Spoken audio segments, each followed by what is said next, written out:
What I always think of when I think of the Jurassic films is you're dealing with dinosaurs that are more dangerous and terrifying than you could possibly imagine. It's why you come to see a Jurassic film. I think you want to be scared. On the island we're headed to, 24 species have survived there alone. Theme park owners did experimental work, leaving only the worst ones here.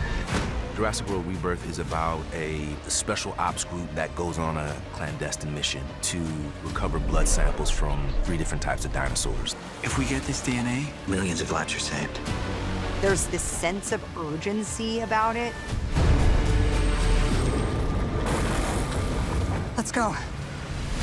The movie has a lot of very scary, very intense, kind of relentless moments. Hey!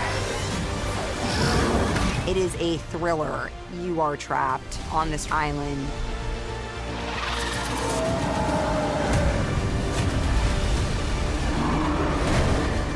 It just leads to this constant upping of the stakes. Duncan! which I think makes for incredible cinematic experience.